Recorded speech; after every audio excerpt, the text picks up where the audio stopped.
Hello everyone, good morning. কেমন আছো তোমরা সবাই? আশা করি ভালো আছো। তো দেখো সকাল সকাল স্নান করে একটু সিঁদুর পরে নিলাম। তো এখন যাব দোকানে, তো দেখতে থাকো সারাদিন। তো গাইজ দেখো এখন যাব দোকানে, কি নেব সেটা তোমাদেরকে সব কিছু দেখাবো। তো পুরো ব্লগটা দেখতে থাকো আর সাথে থাকো, আর অবশ্যই লাইক কমেন্ট করবে। আর যে দেখো এই যে চলে আসছে, যে বলছি দোকানে যাবি, তো চলে আসলো। এখন যাব দোকানে, দেখতে থাকো। অত ফোন দেখতে নেই বাচ্চারা।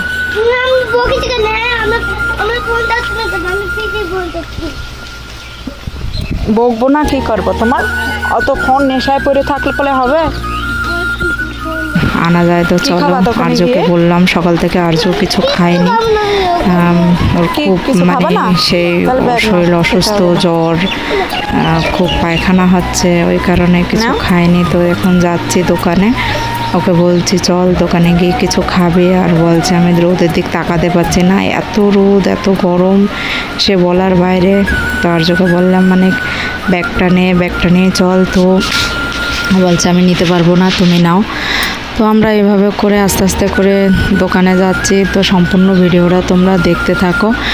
দোকানে গিয়ে কী নেব আর দোকানে যাচ্ছি এইভাবে করে। আর এই দেখো রাস্তায় এত রোদ সীমার বাইরে, প্রচুর রোদ। তো চলো ভিডিওটা কন্টিনিউ দেখতে থাকো। দেখো দোকানের কাছে চলে আসলাম, এবার দোকানে যাব। আর হাঁটছি তো তাই ক্যামেরাটা টুকটুক করে নড়ছে এদিক ওদিক করে। সে নৌকা যেরকম সাগরে ঢেউ খায়, এদিক ওদিক জলে এদিক ওদিক বাড়ি দিলে যখন ঢেউ খায়, তো ওরকম ঢেউ খাচ্ছে হাতে করে নিয়ে। তো এখানে আসলাম, তো জ্যাঠাকে বললাম জ্যাঠা আমাকে তেল দাও, বাজার দাও, জ্যাঠা আছে দাঁড়িয়ে, এবার জ্যাঠার কাছ থেকে নেব। তো যেটা আবার একটু অন্যটা লেখালেখি করছে, তার জন্য আবার একটু দাঁড়িয়ে আছি আমি। তেলের বোতল বের করে দিয়ে অল্প করে তেল নেব, তেল বেশি নেব না, কেননা পয়সায় হবে না ওই কারণে। তো এবার নেব, যেহেতু রান্না করব আমি, তো ওই কারণে তেল একটু অল্প নেব। তো দেখো বাজার নিলাম, কি আনলাম তো তোমাদেরকে তো বাজারের উপর দিয়ে দেখালাম টুকটুক করে। আর এখানে দেখো আমার ওই দেখো ভাগ্নির সঙ্গে আমার ছেলে যাচ্ছে আগে করে। তাই আমি বলছি ওর হাতটা ধর, ও দেখো দৌড় মারছে ওকে রেখে তাড়াতাড়ি করে। তো আমি বলছি ওর হাতটা ধর, গাড়ি আসছে বলে আবার পাশের বাড়ি ঢুকে পড়লো। তো আমি বললাম ওর হাতটা ধরে, দিদির সঙ্গে হাতটা ধরে আস্তে আস্তে করে চলো। তো দেখো হাত ধরে আবার আস্তে আস্তে করে চলে যাচ্ছে, আর আমিও পিছে যাচ্ছি। আর ওই দেখো এদিকে যাওয়া হচ্ছে, এবার বাড়ি যাচ্ছি। তো তোমরা কন্টিনিউ ব্লগটা দেখতে থাকো, আর ব্লগটা অবশ্যই ভালো লাগলে সাবস্ক্রাইব, শেয়ার, কমেন্ট, সাবস্ক্রাইব করে দিও, লাইক করে দিও। আর এখানে দেখো ননদ ধুয়ে শাশুড়িকে মাংস ধুয়ে দিল। আমি আবার বললাম অত ধুইস নে, আগের দিন খুব ধুয়েছিল ওই কারণে। তো দেখো এখানে আমি আবার নিয়ে আসলাম জিরে, শুকনো লঙ্কা, এটা পেঁয়াজ, আর এটা রসুন, আর এখানে দেখো 2 পাতা গরম মশলা। তো এগুলো নিয়ে আসলাম আমি দোকান থেকে। এবার সব গুছিয়ে আমি এবার বাটতে বসে গেলাম, কারণ আমার মিক্সার মেশিনটা খারাপ হয়ে গিয়েছে। সে আর একদিন মাংস রান্না করেছিল আমার শাশুড়ি, তো আমাকে বলল যে এটা নিয়ে একটু মিক্সারে মশলা করে দাও। তো করতে গেলাম, সে মিক্সারের উপরে যে ফুলটা হয় না, ওই ফুলটা নষ্ট হয়ে যায়, যেটার সাথে খাপে মেলে আর কি। তো ওটা দেখছি প্লাস্টিকের, সে একদম দুমড়িয়ে গিয়েছে, ওটাতে আর করা যাবে না। ওই কারণে এখন আমার কষ্ট করে শিলনোড়াতে বাটতে হলো। আর শিলনোড়া বাটা মশলা করা খাওয়াটা একটু অন্যরকমই। তো কি রান্না করব সেটাও তোমাদেরকে দেখাবো, কিভাবে কি রান্না করব। তা শিলনোড়াতে বেটে নিচ্ছি, দেখো কীভাবে করে তাড়াতাড়ি করে বেটে নিচ্ছি আমি। তো এখানে শুকনো লঙ্কা, কাঁচা লঙ্কা, জিরে, আদা এগুলো পুরো মিক্স করে ফটাফট করে বেটে নিচ্ছি। তো তোমরা ভিডিওটা দেখতে থাকো, আশা করি ভালো লাগবে। তা অবশ্যই লাইক কমেন্ট করো। আর কিভাবে করে রান্না করি, হ্যাঁ বলতেছিলাম যে ও মানিকের বাবা তো বাড়ি নেই, একা মা ছেলের রান্না। তো টুকিটাকি করে আজকে একটু লেট হয়ে গেল, এই কারণে পাশে একটা মানে অন্য পাড়ার একটা জামাইবাবু এসেছিল, ওনার সাথে আবার একটু অন্য বিষয়ে কথা বলছিলাম বলে লেট হয়ে গেল। তো আমার ছেলে তো এদিকে একদম পুরো পাগল হয়ে যাচ্ছে, তাড়াতাড়ি রান্না করো, তাড়াতাড়ি রান্না করো, ভাত হবে, ভাত খাবো। তো দেখো এখানে আমি লঙ্কা বেটে নিলাম, আলু কেটে ভিজিয়ে রাখলাম আগের থেকে, আর ওখানে আছে পেঁয়াজ কুচি। আর এখানে দেখো কড়াই গরম হয়ে গেল, আগে আলুটা ভেজে নিচ্ছি।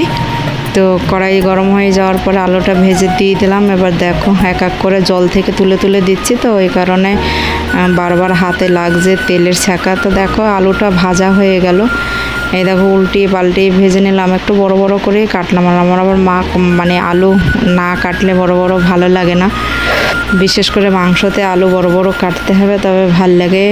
তো দেখো আলুগুলো ভাজা হয়ে গেল, তুলে নিলাম। এবার তেলটা একটু গরম হলো, এবার আমি তেলের ভিতরে দেব পেঁয়াজ কুচি দেব। তো তোমরা দেখতে থাকো, এখানে পেঁয়াজ কুচি করে নিলাম, প্রায় 200 পেঁয়াজ কুচি নিলাম, যেহেতু 1 কিলো মাংস রান্না করব তো 200 পেঁয়াজ কুচি তো লাগবেই। তো এখানে একটু তেলও বেশি দিলাম। এবার পেঁয়াজগুলো সুন্দর করে যখন এই দেখো নাড়াচাড়া করছি, এইভাবে করে নাড়াচাড়া করে করে যখন একটু ভাজা হয়ে যাবে, তো দেখো ব্রাউন কালার হয়ে আসছে প্রায়, এইভাবে ভাজা হয়ে যাচ্ছে। আর একটু মোটা মোটা করে কেটে নিচ্ছি তো তাই। তো দেখো পেঁয়াজগুলো ভাজা হয়ে গেল, এর ভিতর দিয়ে দিলাম এবার সেই বেটে রাখা মশলাগুলো দিয়ে ভালো করে কষিয়ে নেব, একদম ভালো করে কষিয়ে ওলটপালট করে তেলে কষিয়ে নেব, জল দেবো না আগের থেকে। তো দেখো লবণ হলুদ দিয়ে দিলাম, এবার লবণ হলুদ দিয়ে আমি 1.5 চামচ হলুদ দিলাম কালার হওয়ার জন্য। এই দেখো কি সুন্দর করে মশলা কষাতে কষাতে মশলার জলটা ছেড়ে দিল। এবার দেখো আমি এই দেখো মশলা কষাতে কষাতে মশলার জলটা ছেড়ে দিল, এইভাবে করে মশলা কষাতে হচ্ছে, না হলে তো মশলার গন্ধ হবে ওই কারণে। আর আমার রান্নাটা একটু তাড়াতাড়িই হতো, একটু জল দিয়ে দিলাম, জলেও একটু কষিয়ে নেওয়ার দরকার। তো রান্নাটা আমার সকাল সকালেই হয়ে যেত, বললাম না সে জামাইবাবু এসেছিলো একটু দরকারে, অনেক দরকারেই ছিল, কথা বলছিলাম। তো দেখো এখানে মশলা প্রায় কষানো হয়ে গেল, এবার দেব আমি টুকটুক করে চিকেন, এক করে চিকেন দিয়ে দেবো। আস্তে আস্তে করে চিকেনগুলো ভালো করে ধুয়ে নিয়েছি, ধোয়ার ভিডিওটা তোমাদেরকে দেখাতে পারিনি। তো দেখো ধুয়ে নিলাম, ধুয়ে টুয়ে আমি চিকেন দিয়ে ভালো করে এবার কষিয়ে নিলাম। তো বাঙালি রান্না, তো বাঙালি রান্নাটা একটু অন্যরকমেরই হয়। আর আমি আজকে চিকেন কষা করব, যেহেতু আমি ঝোল করব না, ওই কারণে বেশি জলও দেব না, শুধু তেলের উপরে কষিয়ে কষিয়ে দেখো যা সুন্দর কালার এসছে না, দেখো দেখে মন বলে খাই, এখনই খেয়ে নেই। খুব সুন্দর একটা কালার আসছে চিকেনের, এই যে দেখো চটপট চটপট করে ফুটছে, দেখে লোভ লেগে যাচ্ছে, এত সুন্দর কালার হলো। মানে এই হলুদটা খুবই ভালো, আগে একবার হলুদ এনেছিলাম, হলুদটা তো ভালো ছিল না, এই হলুদটা খুবই ভালো। আর আমার কি বলো তো, যে জিনিস আমি কিনবো একটু ভালো দেখেই কিনবো, 2 পয়সা যদি বেশিও যায় তাও আমার ভালো, কারণ ভালো জিনিসই আমার বেশি পছন্দ, আমি আগাগোড়াই ভালো জিনিস পছন্দ করি। অনেকে আছে দেখবা পয়সার দিকে তাকায়, ও এটা কম নেব, এটা নিতে গেলে কমে হবে, কিন্তু জিনিসটা খারাপ হয়। তো এখানে দেখো কাঁচা লঙ্কা আর লাল লঙ্কা মিলিয়ে দিয়েছি, তার ভিতরে আবার যে ভালো হলুদ দিলাম, কালার একদম চটচটে কালার হয়ে গেল। তো এবার আমি এটাকে দিয়ে ধরে নিয়েছি সাঁড়াশি দিয়ে, যেহেতু কড়াইটা বারবার নড়ছে, গ্যাসের তার তেলা কড়াই তো ননস্টিকের কড়াই, বারবার না ধরলে পরে এদিক ওদিক করে নড়াচড়া করে। তো ঢেকে দিলাম, একটু ঢেকে দিলে পরে একটু ভালো সেদ্ধ হয়ে যায়। আর আর্য যেহেতু খাওয়ার জন্য খুব কাঁদছে, বলছে মা তাড়াতাড়ি করে করো, তাড়াতাড়ি রান্না করো, আমার খিদে পেয়েছে। তো ভাতটা তো আগেই করে নিলাম, মাংসটা হয়নি, ওর জন্য একটু তাড়াতাড়ি করছি আমি রান্না করার জন্য। জোর খুব খেতে খুব মাংস মাছ এগুলো খেতে খুব ভালোবাসে। মাংস দেখি ওর বাবার মতো, দেখি মাংস দেখলে পরে মাংস খাবো করে। ওর বাবাও রান্না করতে বসলে পরে বলে হয়েছে হয়েছে বারবার বলে। তো দেখি তার ছেলেও ওরকম মাংস রান্না করেছো বারবার বলেই যাচ্ছে। তো আমি বলছি দাঁড়াও সোনা, আমি করে দিচ্ছি, তুমি খাও। তো এখানে দেখে আমি বলছি কষানো